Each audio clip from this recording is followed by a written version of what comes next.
Press conferences का करने का उद्देश्य है कि मैं आज जो सामाजिक अपराध और पुलिस की भूमिका पर प्रकाश डालना है। आज जो हमारे बीच में जो मुख्य अपराधी हैं वो है सामाजिक अपराधी। सामाजिक अपराधी होते हैं जो हम में से ही बैठे हैं और पुलिस उन्हें किस ढंग से संरक्षण प्रदान कर रही है और किस ढंग से वो एक माफिया जो लोग हैं जो राजनीतिक संरक्षण प्राप्त कर रहे हैं और वो हम लोगों को जैसे डॉक्टर्स जो होते हैं उनको किस ढंग से परेशान करते हैं। इसी के लिए मैंने ये प्रेस कॉन्फ्रेंस जो है वो करी है और मैं इसके बारे में इसको बताने के लिए मैं कुछ जो मैटर है उनके बारे में प्रकाश डालना चाहती हूँ कि मेरे साथ किस ढंग से अपराध हुआ है और गवर्नमेंट किस ढंग से इन लोगों को संरक्षण दे रही है। मैंने इस बारे में जो फॉर ओबीसी सर्टिफिकेट जो राजस्थान में बड़े पैमाने पर बनाए जा रहे हैं और उनके आधार पे हायर एजुकेशन संस्थाएं जैसे मेडिकल कॉलेज और दिल्ली IIT में एडमिशन लिए जा रहे हैं उसके बारे में मैंने प्रकाश डाला और मैंने इसके बारे में SOG राजस्थान को सूचित किया। मैंने ये दिया था करीब 30 जनवरी 2020 में इसकी सूचना दी और SOG को जब मैंने सूचना दी तो SOG ने बड़े इसे हल्के ढंग से लिया और हल्के ढंग से लेके मैंने उन्हें बताया था कि फॉर ओबीसी सर्टिफिकेट के आधार पर सुरेश चंद्र खरीका नामक व्यक्ति ने अपनी दोनों बेटियों को एक दिव्या चौधरी और ईशा चौधरी जिसे ईशा चौधरी को उन्होंने महात्मा गांधी मेडिकल कॉलेज में एडमिशन दिलाया और दूसरी बेटी दिव्या चौधरी को दिल्ली IIT में एडमिशन दिलाया जिसके लिए मैंने इनको SOG को सूचना दी लेकिन SOG ने बड़े इसे हल्के ढंग से लेते हुए कम से कम 3-4 महीने इसको जो मतलब प्रॉपर थाना है उसको पहुँचाने में इतना टाइम लगा दिया और अल्टीमेटली ये मामला जो है वो शिवदासपुरा थाने में पहुँचा और 20/3/2020 को इस मामले में परिवार दर्ज हुआ शिवदासपुरा थाने में। शिवदासपुरा थाने ने इस पर कार्रवाई करी, पूछताछ करी, लेकिन मुझे आज तक इस मामले में बयान के लिए नहीं बुलाया गया और जब मैंने इसके जो जांचकर्ता थे वो आए थे वो मुझे डाले थे। जब मैंने उनसे पूछा कि आपका इसमें अल्टीमेटली निकल क्या रहा है और क्या रिजल्ट निकल रहे हैं तो उन्होंने बोला कि मैडम मेरा तो ट्रांसफ़र हो गया, आप ऐसा कीजिए थाने में चले जाइए और थाने में जाकर आप पता कर लीजिए कि वहाँ पे क्या चल रहा है। जब मैं थाने में गई तो मुझे पता लगा कि मामला ही बंद कर दिया गया है और फिर मैंने पूछा कि आप मुझे इसके पेपर तो प्रोवाइड कर दीजिए तो उन्होंने बोला कि इसकी तो फाइल ही खो गई।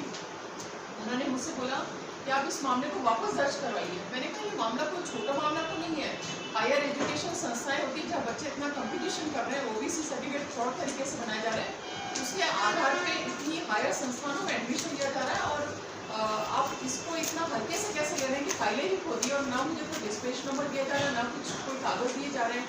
उन्होंने बोला कि आप वापस मामला दर्ज करा दीजिए तो मैंने उसके लिए वापस परिवार दर्ज कराया। 14/8/2021 को मैंने इसमें वापस मामला दर्ज कराया। 14/8/2021 को जब मैंने इसमें परिवार दर्ज कराया उसको मैंने बताया बकायदा कि भाई ये जो उसके लिए मैं बयान भी देने गई और बयान देके इसमें जो जाँच करता थे वो कैलाश चंद्र गुर्जर थे आईओ थे और मैं उनसे पूछ रही कि भाई इसमें क्या चल रहा है कैसे चल रहा है तो बोले हाँ मैडम ये निकल रहा है, फर्जीवाड़ा थोड़ा सा निकल रहा है, OBC के जो फ्रॉड सर्टिफिकेट बनाए गए। लेकिन थोड़े दिन बाद में उस आदमी ने एकदम यूटर्न लेना चालू करा और यूटर्न लेकर मुझे बताया कि मैडम इसमें तो आप इधर आ जाइए, थाने आ जाइए। मैं थाने गई और मैंने उनसे पूछा कि लाइए मेरे को क्या निकला। नहीं मैडम हमने मामले को बंद कर दिया। मैंने कहा आपने मामले को बंद क्यों करा, आप मुझे उसकी रिपोर्ट तो दीजिए। उसका डिस्पैच हमने मामले को आगे पहुँचा दिया तो मैंने कहा उसका डिस्पैच नंबर दीजिए अल्टीमेटली मुझे, लेकिन मुझे आज तक उसका डिस्पैच नंबर नहीं दिया और वो बंदा थाने से चला गया। ये बड़ा अजीब सा व्यवहार है। फिर मैंने उसके बाद राजस्थान संपर्क पोर्टल में इसकी सूचना बाकायदा दर्ज करी। राजस्थान संपर्क पोर्टल में कम से कम मैं आज तक 7 से 8 बार इस चीज़ को सूचित कर चुकी हूँ कि इस ढंग से फ्रॉड एडमिशन करे गए। अब आप देखिए कि उसमें पुलिस ने उसमें इंक्वायरी करी और पुलिस ने जो अपनी इंक्वायरी करी उसमें अपनी जाँच के आधार पर ये वाला पेपर देखिए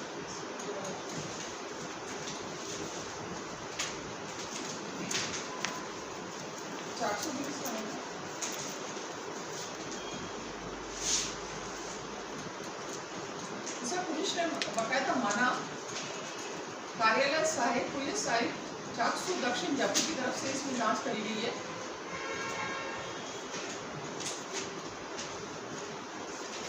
इसमें पुलिस ने बाकायदा माना कि ईशा चौधरी पुत्री श्री सुरेश कुमार चौधरी निवासी D8 सिद्धार्थ नगर मालिनगर जयपुर की रहने वाली है, जिसने दिनांक 27/8/2013 को अपना मूल निवास पत्र तहसीलदार नवलगढ़ जिला झुंझुनू से जारी करवाया, जबकि ये यहाँ पे NGT स्कूल में पढ़ रही थी।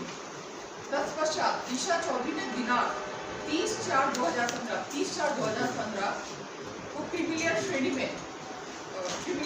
में होने के बावजूद नॉन क्रिमिलियर श्रेणी के लिए कार्यालय तहसीलदार नवलगढ़ जिला झुंझुनू के राज्य के अन्य पिछड़े वर्ग का प्रमाण पत्र जारी करवाया। मतलब पुलिस ने खुद इसको एक्सेप्ट करा है कि ये कुछ क्रिमिलियर की है, उसके बावजूद इसने नॉन क्रिमिलियर का प्रमाण पत्र ओबीसी सर्टिफिकेट जारी करवा लिया।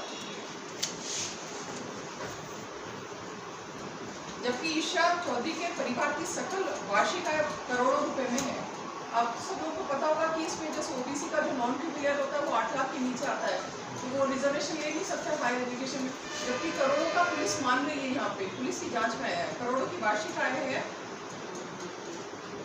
और उसके माता पिता आयकर दाता हैं, जिससे वह भलीभांति परिचित थी। परंतु इसके बावजूद भी उसने अपने आप को नॉन क्रिमिलियर श्रेणी में दर्शाकर राजपत्रित कर्मचारियों का पटवारी से सांठगांठ कर, ये पुलिस की जांच है, तहसीलदार नवलगढ़ से पूर्व रचित व फर्जी दस्तावेजों के आधार पर अपना ओबीसी का प्रमाण पत्र जारी कराया। ये मेरे शब्द नहीं, ये पुलिस के शब्द है, इसे फ्रॉड तरीके से जारी करवाया।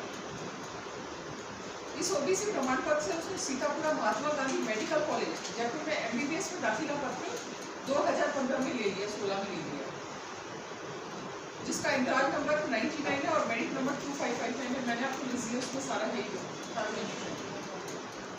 ईशा चौधरी के माता पिता दो अलग अलग नाम से आर्यन टेक्सटाइल और राधा टेक्सटाइल के नाम से रंगाई छपाई की फैक्ट्री साहेबपुरा तहसील सांगानेर में पिछले कई वर्षों से चलाते हैं व आयकर विभाग को कर देते हैं। कुछ सभी तथ्यों की जानकारी ईशा चौधरी को उसके माता पिता तहसील नवलगढ़ के पटवारी व राजपत्रित कर्मचारी को भूली बाती थी। तो ये सब पूरा एक कुंभा है जो मिला हुआ है, कर्मचारी भी इसमें मिले और पुलिस ने अपनी जांच में बकायदा लिखा है।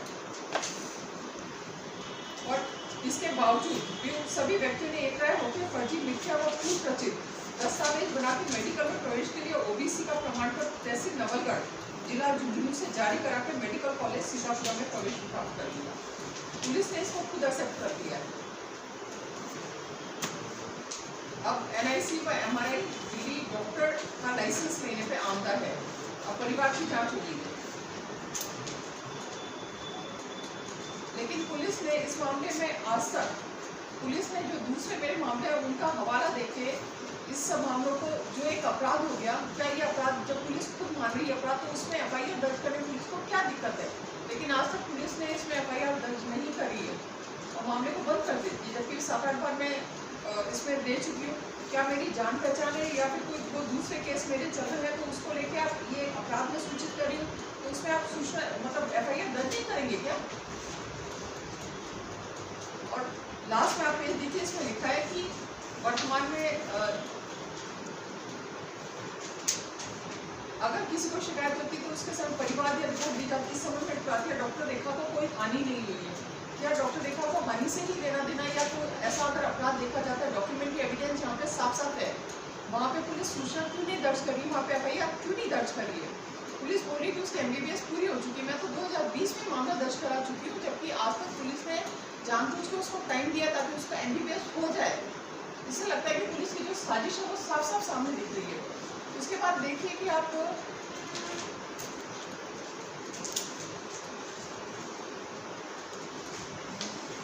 ये देखिए, मैंने ये 2020 का और ये 2 मैंने जो परिवार दर्ज करवाए थे, जिसमें मैंने साफ लिखा है कि दिल्ली IIT में एक लड़की है और दूसरी जो लड़की है दोनों ने, ईशा चौधरी ने 2 फ्रॉड एडमिशन लिए हैं। ये बाकायदा ये शिवदासपुरा थाने में मामले दर्ज है दोनों। लेकिन आज तक पुलिस ने इन मामलों को बंद कर दिया कि डॉक्टर रेखा का कोई नुकसान नहीं हो रहा। क्या मतलब अगर किसी की हत्या हो जाती है तो उनको इन्फॉर्म नहीं कर सकते? आम नागरिक है, जागरूक नागरिक है, तो नहीं कर सकते क्या? और अपराध है, डॉक्यूमेंट्री एविडेंस है, मेडिकल कॉलेजों में अगर लोग ऐसे एडमिशन लेने लग जाए तो कैसे बात पड़ेगी? ये देखिए, पुलिस को मैंने लड़की का बाकायदा OBC सर्टिफिकेट दिया है कि ये फर्जी OBC सर्टिफिकेट बनाया गया।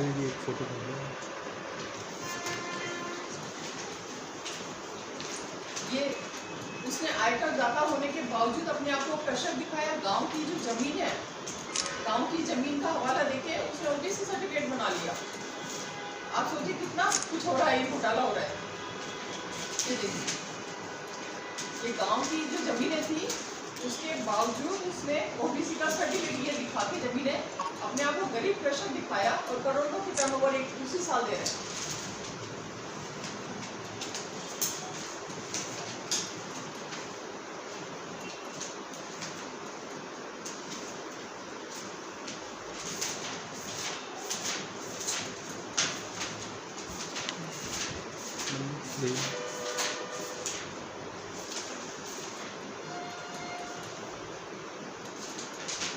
ये देखिए, ये वाला पेपर देखिए, 2015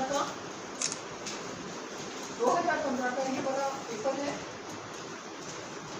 जिस साल उस लड़की ने एडमिशन लिया है, एक तरफ वो अपने आप को कृषक दिखा रहा है, दूसरी तरफ 2015 में central board of direct taxes department ने, मिनिस्ट्री ऑफ फाइनेंस ने, गवर्नमेंट ऑफ इंडिया ने उसको स्पेशल ब्रॉन्ज कैटेगरी में माना है कि this is certified that Mrs Suman Chaudhary, उसकी जो पत्नी Suman Chaudhary has contributed types for the assessment year 2016-17 and filled the income tax return. We appreciate the taxpayer in the bronze category. मतलब स्पेशल कैटेगरी में आप उसको एक तरफ तो दे रहे हैं और उसी साल जो वो है इन जमीनों के कागज दिखा के नवलगढ़ जाके और वो ओबीसी सर्टिफिकेट बना लेता है। और महात्मा गांधी मेडिकल कॉलेज जैसे में और दूसरी बेटी को देगी IIT में, जहाँ पे स्टूडेंट्स इतना कंपटीशन कर रहे हैं, उसने एडमिशन ले लिया। लेकिन पुलिस बोलती है कि डॉक्टर रेखा का कोई इससे लेने देना नहीं है, डॉक्टर रेखा को कोई नुकसान नहीं है, डॉक्टर रेखा की जान पहचान थी या दूसरे केस से, मतलब आप दूसरे मामले देखेंगे तो उनको देख के आप ये बंद कर देंगे क्या? अपराध तो अपराध है, डॉक्यूमेंट्री किसी ने एविडेंस करा है तो क्या वो अपराध नहीं है क्या, या उस पर कार्रवाई नहीं होनी चाहिए?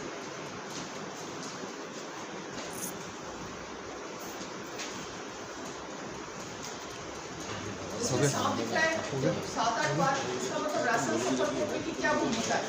वहाँ पे क्या आदमी करा रहा है, बार बार बोल रहा है कि भी किसी की अगर हत्या हो गई, मर्डर हो गया, अगर मैं सूचित कर देती हूँ तो मतलब आप सूचना दर्ज करोगे या नहीं करोगे? ये डॉक्यूमेंट्री एविडेंस है, इतने सारे डॉक्यूमेंट्स मैं दे चुकी हूँ पुलिस को, लेकिन पुलिस क्या कर रही है? पुलिस हो रही है, इससे लग रहा है कि साफ इनकी सांठगांठ इस मामले में शामिल है। मैम अभी आप चाह रहे क्या हैं इस केस में, क्या कार्रवाई चाह रहे हैं, क्या पूरा थोड़ा बहुत छोटा सा? मैं इसमें ये चाहती हूँ, जब आप देख रहे हैं कि उस लड़की ने और ओबीसी सर्टिफिकेट से एडमिशन ले लिया है, उसके बाद में बीकानेर की पीजी की सीट भी वो ले चुकी है, तो इस ढंग से अगर ओबीसी के फ्रॉड ओबीसी एडमिशन होंगे और उस पर हम एक्शन नहीं लेंगे तो कैसे काम चलेगा? हमारा पूरा सिस्टम खराब हो जाएगा। दिल्ली IIT में भी अगर इस ढंग से लोग जा रहे हैं फ्रॉड ओबीसी सर्टिफिकेट बना के, तो क्या ये अपराध नहीं है? और मुझे लग रहा है कि यहाँ तो मैं गलती कर रही हूँ जो अपराध की सूचना दे रही हूँ और उस पर पुलिस FIR तक दर्ज नहीं करा ली। रिपोर्ट में लिखा है कि आपके घर पे आता था सुरेश कुमार गरेका और काफी सालों से रिलेशन थे। एक बार सुनिए, पैसे का लेन देन था, पैसे का लेन देन आ रहा है, वो सारा एक उसने मेरे को अकेला देख के मेरे पति से अनबन थी, उसमें सारा आर्थिक अपराध करने के लिए ही उसने फंसाया। ये एक ढंग से क्या, ये मुझे सारा पता लगा है 2018 के बाद में, जब मैं ओमान गई थी। इसने पूरा प्लान के तहत, ये केवल मुझे नहीं बल्कि ये अकेली जो भी फीमेल्स होती है उनको फंसाता है। आप देखिए, ये वाला पेपर देखिए, इसमें इसकी उम्र कितनी है? इसने इसकी 1966 इसका जन्म डेट ऑफ बर्थ है, लेकिन इसने एक ये नेपाली लड़की है प्रतीक्षा नाम की लड़की, जिससे इसने मात्र 34 साल का बन के, जबकि इसकी उम्र यहाँ पे करीब 50+ थी, लेकिन यहाँ पे 34 साल का बन के इस लड़की से शादी करी है। मैम बनने से और दिखने से में तो फर्क रहता है। दिखने बनने का मैं 50 और 34 को, मेरी बात सुनिए, मुझे इससे मतलब नहीं। हाँ तो मैं यही बोल रहा हूँ, बोलना चाह रहा हूँ, इसमें लेन देन की बात भी सामने आ रही है। एक बात सुनिए, इसमें बात ये है, लेन देन की बात अलग है। इसमें बात ये है कि आपने एक शपथ पत्र दिया, अपराध कर रहा है वो। बात ये नहीं कि लेना या बोलना, बात ये कि अपराध हो रहे हैं, अपराध के अपराध डॉक्यूमेंट्री एविडेंस हो रहे हैं।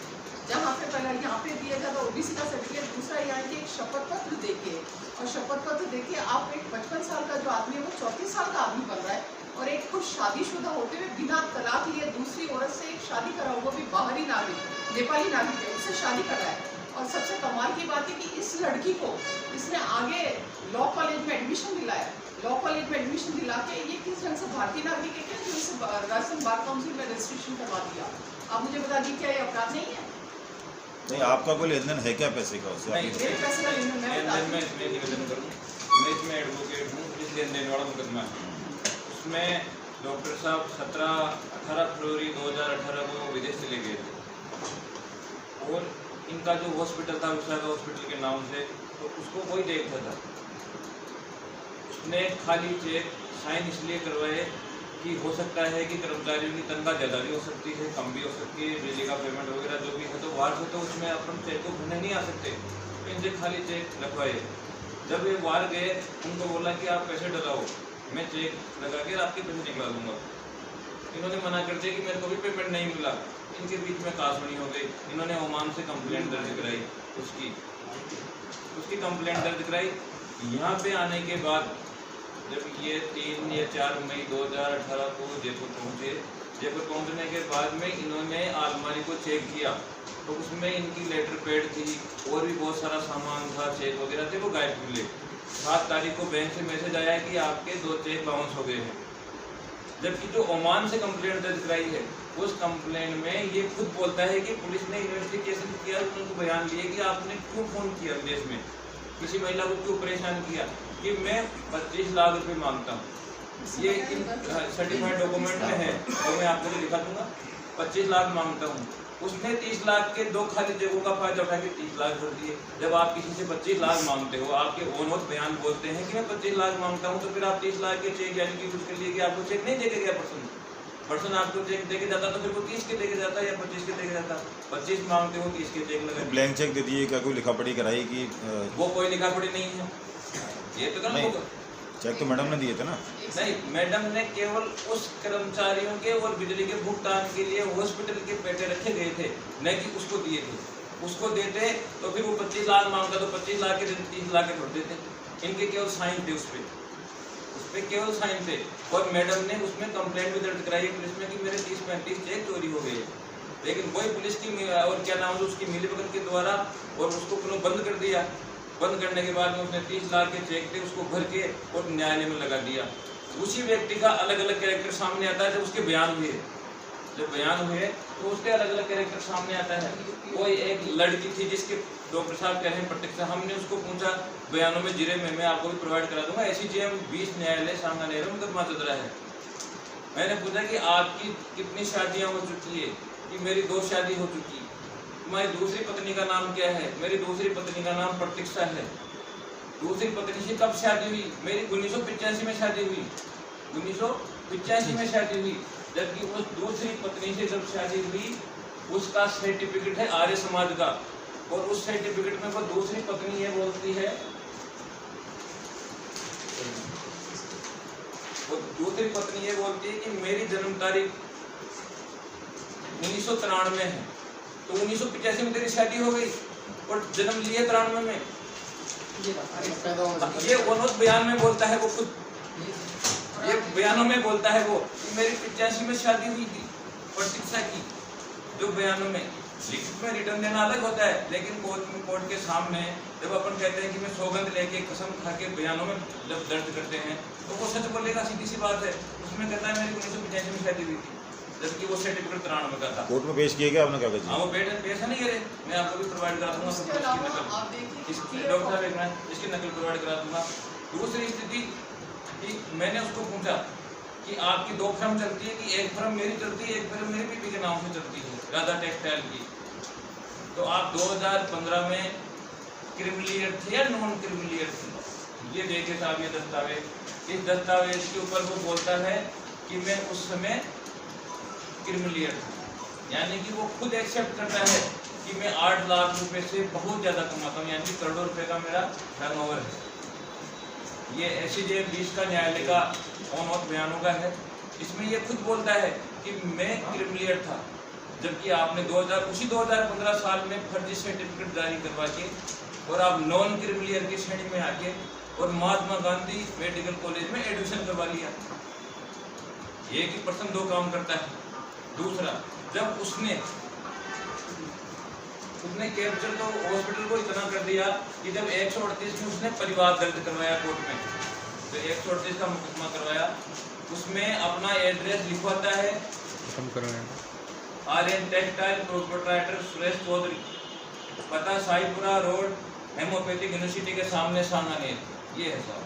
और इसी सुरेश चौधरी ने जब वकालतनामा पेश करता है, जब उसके ऊपर ये लिखाता है आर्यन टेक्सटाइल प्रोपराइटर सुरेश चौधरी, पता इसमें पता देखिए साहब, पता है विशाखा हॉस्पिटल, यानी कि विशाखा हॉस्पिटल का मालिक है वो, उसका पता कोर्ट में देता है। ये जो आपने जो एफआईआर दर्ज कराई है, इसकी लड़की जो फर्जी सर्टिफिकेट से एमबीबीएस कर रही है और जो भी है मतलब किसने शादी करी है, ये कब कराई? 138 का केस मैडम के ऊपर जब उसने किया उसके बाद कराई है?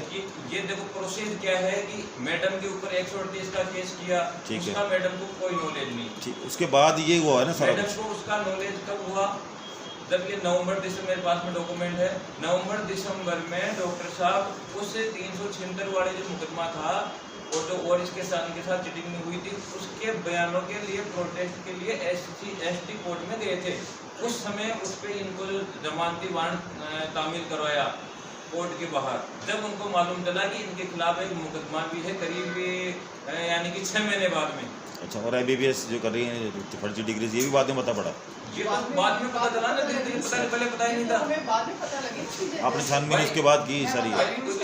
इसमें स्टोरी क्या हुई कि इनके एक कोई हरी नाम का इनका ही कर्मचारी था, वो डॉक्टर साहब को बोलता है कि डॉक्टर साहब आपका कुछ नहीं हो सकता, आप किसी मुकदमे में कुछ नहीं कर पाओगे। आपके देखो आपने एफआईआर कराई, सुरेश चौधरी ने एफआईआर लगवा दी, सुरेश चौधरी ने आपके चेक चोरी करके और आपका पैसा भी लेने का मुकदमा कर दिया, और सुरेश चौधरी ने और सर्टिफिकेट लेके और एमबीबीएस भी करवा लिया, आपका हॉस्पिटल भी बंद करवा दिया। तो इनको मतलब इनका कॉन्फिडेंस, जो मुकदमा लड़ने का कॉन्फिडेंस है, वो यूज करने के लिए कि आपका कुछ नहीं हो सकता। जब इनको मालूम चला कि इस प्रकार से ऐसे हुआ, फिर एक रास्ता मिलने के बाद में तो इन्होंने डॉक्यूमेंट निकलाए, खुद डॉक्टर हैं तो महात्मा गांधी मेडिकल कॉलेज से लिस्ट जारी कर निकलवाई तो पता भी चला कि इस प्रकार से एक एडमिशन हुआ था। ये मेरी जो फ्रेंड के गई थी, मैं काफ़ी दिनों बाद मैं अपनी फ्रेंड के गई थी, तब मेरे को बकायदा एकदम लिंक मिल गया था तो उसका एडमिशन हो गया। मैंने कहा एडमिशन कैसे लिया, तो मैंने वो लिस्ट देखी तो मैंने देखा OBC और गवर्नमेंट कोटे की सीट ले रखी, तो सब मुझे ना नॉलेज तो मैं भी रखती हूँ, तब मुझे पता लगा। दूसरा ये देखिए ये इसमें स्थिति ये है, ये लेन देन वाले जो आप बताते, आप कह रहे थे इसमें मुकदमे में लिख रहा है कि कोई लेन देन का पुलिस ने जांच करी। इस लेन देन की कारण ये है कि देखिए इसमें ये बयानों में बोलता है कि डॉक्टर साहब के मेरे लेन देन इस बात का था कि हम दोनों हॉस्पिटल खोलना चाहते थे, प्लान बना रहे 2012 से। अब जब हॉस्पिटल कोई खोलेगा तो उसमें कभी 200 रुपये, कभी 2000 रुपये, कभी 500 रुपये 2012 से इस प्रकार से जमा करा के हॉस्पिटल खुलता है? नहीं खुलता। ये उसने पर्चियाँ जमा कराई थी कोर्ट में कि मैं साहब इनसे पैसे मांगता हूँ 30 लाख रुपए, और 30 लाख रुपए मांगता किस पेटे हूँ, मैंने देखो ये पर्चियाँ जमा करा के और इनको पैसा दिया है। तो ऐसे हॉस्पिटल खुलता है तो उसके पास में कोई प्रूफ नहीं कि तुमने पैसा दिया कैसे। अगर खोलेगा तो कोई एग्रीमेंट तो होगा ना, हॉस्पिटल को पैसा देना है, वो एग्रीमेंट नहीं है। वो एग्रीमेंट होगा, बड़ा अमाउंट होगा, वैसे तो हॉस्पिटल बनाता है। इसको दिखाइए आप, एक बार दिखाइए पेपर शो कराइए। वैसे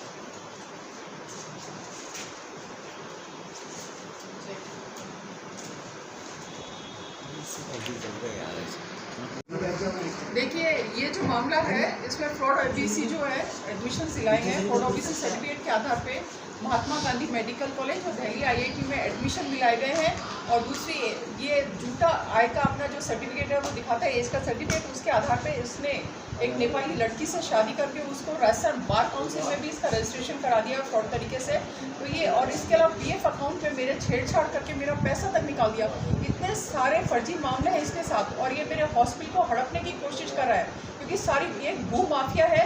लेकिन पुलिस जो है इसका पूरा सपोर्ट करती है, इसका राजनीतिक रसूख है और इसमें कोई कार्रवाई नहीं हो सकती, कुछ भी कार्रवाई नहीं हो पड़ी। डॉक्टर अशरफ शर्मा के साथ केवल उन पर तो दर्ज हुआ था, लेकिन मैं इतने सब मानसिक उत्पीड़न से लंबे टाइम से निकल रही हूँ, तो आप सोच सकते हैं कि मेरी क्या हालत हो रही होगी और मैं कितने टेंशन में निकल रही हूँ। और उसके कारण मैं अपना हॉस्पिटल भी नहीं चला पा रही और मुझे रात दिन धमकियाँ मिलती रहती है और मुझसे जान से मारने का ये बोला जाता है। वो कई इसके जो चमचे हैं वो मुझे आके बोलते हैं कि भाई आप हॉस्पिटल खोलो, मुझे पता है कि ये मुझे कोई ना कोई मेरे साथ वापस केस दर्ज करना चाहते हैं। तो इस ढंग के जो फ्रॉड लोग हैं उन पर कम से कम कार्रवाई तो हो। इतना ये तो मतलब जो सोच नहीं सकता, इतना सब कुछ फ्रॉडनेस है इसमें।